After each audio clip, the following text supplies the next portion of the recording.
Етюди на психиатъра Тодор Станкушев, 1985 година. Психопатите. Психопатите заемат особено място в психиатрията. Приема се, че те не са душевни болести в истинския смисъл на думата.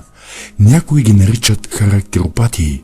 При тях на преден план се очертава трайното болестно отклонение в характера, което представя психопата пред околните като особняк и чудак.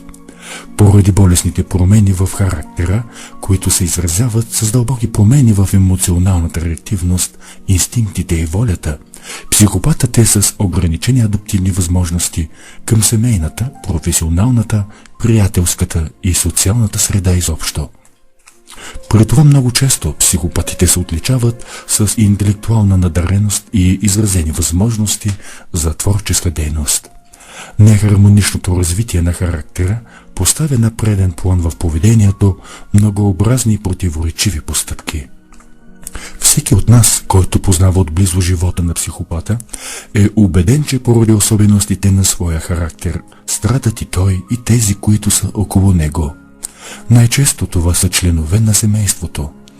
Една значителна част от психопатите разбират характеровите си абнормности, стремят се да ги потиснат и да се приспособят към изискванията на средата, в която живеят и работят. Психиатричната практика показва, че една много голяма част от тях успяват да омекотят патологичното в проявите на своя характер и да се справят с високите изисквания, поставени пред тях от трудовата и социалната среда. При внимателен и критичен, в кавички психиатричен поглед, към хората, които са около нас, се установява, че много от тях с определени свои прояви могат да бъдат поставени към групата на психопатите. Поради това напоследък се изтъква, че е целесъобразно хората, при които са на лице известни отклонения в емоционалната реактивност, волята и поведението, да се разделят на две големи групи – психопати и акцентуирани личности. При акцентуираните личности болесните отклонения в характера са изразени в по-лека степен. Някои предпочитат да ги наричат абнормни личности. Абнормни обаче са както акцентуираните личности, така и психопатите.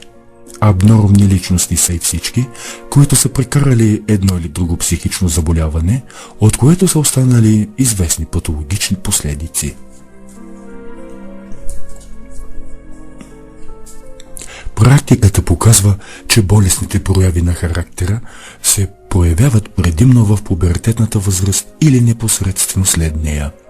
С напредването на възрастта някои от патологичните прояви могат да се засилят, други да претърпят обратно развитие или да се ограничат.